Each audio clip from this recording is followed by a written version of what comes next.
அன்பான உறவுகளுக்கு என் இனிய வணக்கம். இதுவரைக்கும் நம்ம சேனலை சப்ஸ்கிரைப் பண்ணி சப்போர்ட் பண்ற எல்லாருக்குமே ரொம்ப நன்றி. புதுசா பாக்குறீங்க அப்படின்னா சப்ஸ்கிரைப் பண்ணி சப்போர்ட் பண்ணுங்க. இன்னைக்கு நம்ம என்ன பார்க்க போறோம் அப்படின்னா, இன்னைக்கு காலையில இருந்து இப்ப வந்து நைட் ஆயிடுச்சு. இன்னைக்கு வியாழக்கிழமை. என்னோட பிரெக்னன்சி ரொட்டீன் ஏற்கனவே ஃபர்ஸ்ட் 2 பாப்பா இருக்காங்க இல்லையா, அப்புறம் அவங்கள வச்சுட்டு நான் என்னோட வீட்டு வேலையை எப்படி பேலன்ஸ் பண்ணி பண்றேன் அப்படிங்கறத தான் இன்னைக்கு நம்ம பார்க்க போறோம். ஸோ என்னென்னலாம் என்னால, அதாவது ரெஸ்ட் எடுத்து தான் நான் ஒர்க் பண்ணுவேன். அப்படி கண்டினியூஸாலாம் ஒர்க் பண்ண மாட்டேன். இப்போ என்னோட ப்ரெக்னென்சி ரொட்டீன் காலையிலேருந்து பார்க்கலாம் வாங்க. இப்போ லாஸ்ட்டாக லீவ் விட்டுருந்தாங்க. இந்த லீவில் வந்து பார்த்தீங்கன்னா பாப்பா ஊருக்கு போயிருந்தா. ஒரு 2-3 டேஸ் அங்கே இருந்திருப்பா. பயங்கர ஹீட்டாக வந்தா வரும்போதேன்னு. ஃபுல்லாக ஹெவி ஆயிலிங் தான் உங்கள் சொல்கிறா. இப்போ பெரிய பொண்ணுக்கு ஆயில் மசாஜ் பண்ணும்போது பாப்பாவுக்கும் ஆயில் மசாஜ் பண்ணி அப்படியே வந்து கண்டிஷ்னர் போட்டு விட்டாச்சு. இது ஜூஸ் தான், பீட்ரூட் கேரட் ஜூஸ் தான். அப்போ ஜூஸ் குடிச்சிட்டு காய வச்சுருந்தேன் மாவு அரைக்கிறதுக்காக. குளிக்கிறதுக்கு மாவும் மல்லிப்பொடி வீட்டில் காலி ஆயிடுச்சு. அதனால மல்லித்தூள் அரைக்கிறதுக்காக மல்லி ஒரு 1/4 கிலோ எப்போவுமே வாங்கி அரைச்சி வச்சுருவேன். நல்லா காய வச்சுட்டு ரெண்டையுமே வந்து அரைச்சிக்கலாம் அப்படின்னு சொல்லிட்டு. பாப்பா 2 பேர் பிறந்ததுலேருந்தே இந்த மாதிரி கடலைப்பருப்பும் பாசிப்பயிரும் சேர்ந்து தான் அரைச்சி தேய்ச்சி குளிக்க வைப்பேன். என்னோடய சோம்பேறித்தனம் எப்போல்லாம் இருக்கும்போது மட்டும்தான் சோப்பு பயன்படுத்துவேன். மற்றபடிக்கு எப்போவுமே இந்த மாதிரி தான். ஃபைனலாக என் வீட்டுக்கார்ட்ட கொடுத்து அரைச்சிட்டு வர சொல்லியாச்சு. அரைச்சிட்டு வந்து வச்சுருக்காங்க. இந்த மாவை கண்டினியூஸாக யூஸ் பண்ணால் நல்ல ஒரு டர்ன் கிடைக்கும். ஸ்கின் வந்து நல்ல க்ளோவிங்காகவும் இருக்கும். இது நம்ம வீட்டில் இருக்கக்கூடிய ரோஸ் செடி 3 பூ பூத்துருந்ததா அவங்கக்கிட்ட காட்டலாமே அப்படின்னு சொல்லி எடுத்திருந்தேன். அப்புறமா இன்றைக்கி பாப்பாவும் ஸ்கூலுக்கு அனுப்பியாச்சு. அனுப்பினதுக்கப்புறம் வந்து சமையல் தான். மத்தியானம் தான் எப்போவுமே பாப்பாவுக்கு சாதம் கொடுப்பேன். ஏன்னா நாங்கள் வந்து காலையில் ஜூஸ் குடிச்சிட்டோன்னா மத்தியானம் தான் சாப்பிடுவோமா. ஸோ அதனால் வந்து நான் ஃப்ரெஷ்ஷாகவே சமைச்சிட்டு கொடுத்துருவேன். பக்கத்தில் தான் ஸ்கூலு. அதனால் இப்போ அரிசி போட்டு நல்ல ஒரு கொதி வந்ததும் இந்த தண்ணியில் ஒரு 200 ml தண்ணி எடுத்து அதில் வந்து 1/2 டேபிள் ஸ்பூன் வெண்ணெயும் 1/4 டீஸ்பூன் வந்து ஜீரக பவுடரும் சேர்த்து நம்ம குடித்தோம். மிக்ஸ் பண்ணி குடிக்கிற சூடில் வச்சு குடித்தோம் அப்படின்னா நார்மல் டெலிவரிக்கு ரொம்பவே சப்போர்ட்டிவாக இருக்கும். இதை நான் 2 ப்ரெக்னன்சியில் யூஸ் பண்ணேன். இப்போவும் நான் யூஸ் பண்ணிகிட்ருக்கேன். டெய்லியுமே இதை நான் ஃபாலோ பண்ணுவேன். ஒரு நாள் கூட மிஸ் பண்ண மாட்டேன். ஏதோ வெரைட்டி ரைஸ் செஞ்சால் கூட அன்னைக்கு சைட் பை சைடு இந்த ஒரு ப்ராசஸ் இருக்கத்தான் செய்யும். அடுத்ததாக வந்து காளான் கிரேவி தான். பாப்பாவுக்கு வந்து காளான்னா ரொம்பவே பிடிக்கும். சரி, அதனால தான் நான் வந்து அப்படியே காளான் கிரேவி பண்ணிவிட்டு ஹாஸ்பிட்டலில் போய் 5th மந்த் ஸ்கேன் ரிப்போர்ட்டை காட்டவே இல்லை. ஸோ ஜிஹெச்சில் போய் காமிச்சிட்டு வந்துடலாம் அப்படின்னு சொல்லிட்டு ஜிஹெச் தான் வந்திருக்கேன். போய் ஸ்கேன் ரிப்போர்ட்டை காமிச்சிட்டு ஓகே எல்லாமே நார்மலாக இருக்குது, பேபி வெயிட் தான் ஒரு 100 கிராம் கம்மியாக இருக்குது அப்படின்னு சொல்லியிருந்தாங்க. இது ஈவினிங்கில் பாப்பாவுக்காக ஸ்நாக் பண்ணுறது தான். முருங்கைக்கீரை, கேரட்டு, வெங்காயம் இது எல்லாமே, மல்லி இலை எல்லாமே போட்டு ராகி ரொட்டி தான் பண்ண போகிறோம். எல்லாத்தையும் லேசாக ஃப்ரை பண்ணிவிட்டு அப்படியே வந்து தேங்காய் பூவை மட்டும் லேசாக துருவி அப்படியே மாவோட மிக்ஸ் பண்ணிக்கலாம். அப்படியே போட்டுக்கலாம். ஃப்ரை பண்ண வேண்டியதில் அப்படியே போட்டு ஓகே ஓரளவுக்கு நல்லா தட்டி விடுற அளவுக்கு நல்லா பிசைஞ்சிட்டு இது பண்ணலாம். நான் இதை திருப்பி உங்ககிட்ட காட்டணும்னு நினச்சேன். அப்படியே நான் கையிலே வச்சுட்டு கேமரா வச்சு எடுத்து அப்படியே மறந்தே போயிட்டது.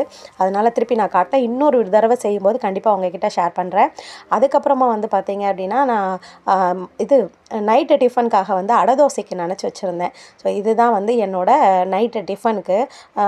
1 டம்ளர் அரிசி, 1 டம்ளர் பருப்பு, 1/4 டம்ளர் உளுந்து, அவ்வளோதான். இதை வந்து நினச்சி வச்சுட்டு இதில் வந்து நான் வந்து முருங்கைக்கீரை, கேரட்டு, வெங்காயம் எல்லாமே சேர்த்து சூப்பரான ஒரு நைட்டு தோசை தான். உண்மையிலே வந்து ரொம்பவே ஹெல்த்தியானது தான். இதை ட்ரை பண்ணி பார்த்தீங்க அப்படின்னா இதோட டேஸ்ட்டுக்கு அடிமை தான். அடை தோசை அப்படின்னா கண்டிப்பாக எங்கள் வீட்டில் எல்லாருக்குமே ரொம்ப பிடிக்கும். ஏன்னா அதில் வந்து முருங்கைக்கீரை, கேரட் எல்லாமே சேர்த்துருக்கிறதுனால இந்த தோசைக்கு எங்கள் வீட்டில் அடை தோசை கிடையாது, ஹெல்த்தி தோசை தான். உண்மையிலே இது ஹெல்த்தி தோசை தாங்க. எப்போ பார்த்தாலும் அரிசி மாவு தோசை அந்த மாதிரி சாப்பிட்றதுக்கு பதிலாக இந்த மாதிரி அடை தோசை, சோள தோசை இந்த மாதிரி தானியங்கள் வச்சு தோசை செஞ்சு சாப்பிடும்போது உண்மையிலே ஹெல்த்தியாகவும் இருக்கும். உண்மையிலே வந்து ஹெல்த் ஓரியன்டாக பார்த்து சமைச்சு சாப்பிட்றதுல இருக்கிற சுகமே தனி தான். இதில் வந்து இன்னைக்கு டே வந்து நம்ம ஹெல்த்தியாக ஃபாலோ பண்ணியிருக்கோம் அப்படின்ற ஒரு ஃபீல் வந்து உண்மையிலே சந்தோஷமாக தான் இருக்கும். அதுக்கு வந்து நான் தேங்காய் சட்னி தான் பண்ணியிருந்தேன். இதோட நைட் டிஃபன் வந்து ஓவர். துவைக்கிற வேலையை விட துணியை மடிக்கிற வேலை தான் ரொம்ப பெருசு. எப்பயுமே வந்து இந்த கட்டில் ஃபுல்லாக துணியை நிறச்சி வச்சுருப்பேன். இன்னைக்கு பார்த்தீங்க அப்படின்னா உண்மையிலேயே ரொம்ப நீட்டாக இருக்குது.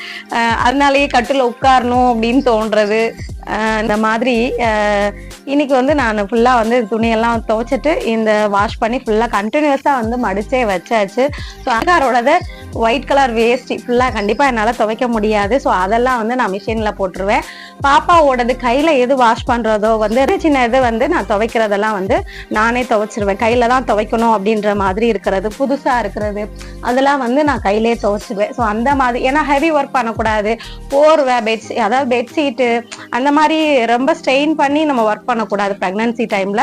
ஸோ அதனால எது ஈஸியா இருக்கோ அதெல்லாம் வந்து நம்ம குனிஞ்சு நிமிர்ந்து வேலை பார்க்கறதுல ரொம்பவே வந்து டெலிவரிக்கு சப்போர்ட்டிவா இருக்கும். ஸோ எல்லாம் மடிச்சாச்சு. காலையில வந்து எப்பவும் வெளியில தேய்ச்சிருவேன், நைட்டு வந்து வீட்டுக்குள்ள தேய்ச்சி வச்சிருவேன். அப்படி என்னால தேய்க்க முடியல, எனக்கு முடியல அப்படின்னா என் ஹஸ்பண்ட் தேய்ச்சி கொடுத்துருவாங்க. ஸோ அந்த வந்து பாத்திரங்களை ஸ்டார்ட் பண்ணியாச்சு. சரி, பெண்களை பொறுத்தளவுக்கு சமைக்கிறதும் பாத்திரம் கழுவுறது தான் பெரிய வேலையா இருக்கும்.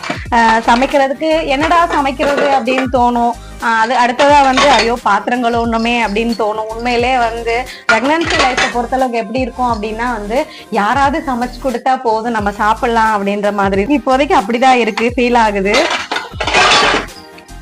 ஸோ அதுக்கெல்லாம் வந்து வாய்ப்பே கிடையாது. எனக்கு வந்து பாத்திரங்கள் ஒரு வேலையும் துணி மடிக்கிற வேலையும் தான் ரொம்ப பெருசாக ஃபீல் பண்ணுவேன். துவைக்கிறது கூட எனக்கு பெருசாக தெரியாது. பாத்திரம் வந்து அப்பப்போ தேய்ச்சி வச்சிட்டோம்னா கொஞ்சம் ஈஸியாகவே இருக்கும். இன்னைக்கு நான் அந்த பாத்திரத்தை கம்ப்ளீட் பண்ணி முடிச்சுட்டு தான் தூங்கணும். அதுக்குள்ள வேலினி குட்டி தெரியுதா? ஓகே, ஆமா. இந்த பாப்பா பாத்தீங்க அப்படின்னா நம்ம என்னது இவங்களோட ஃப்ரெண்டு. ஹாய் சொல்லு வேலினி, ஹாய் சொல்லு, ஹாய் சொல்லு.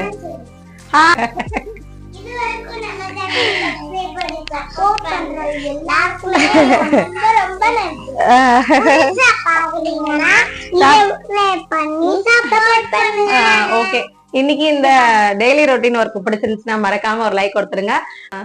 இனி அடுத்த ஒரு வீடியோல இன்ட்ரெஸ்டிங்கான ஒரு வீடியோல பார்க்கலாம். உங்க எல்லாருக்குமே ரொம்ப நன்றி.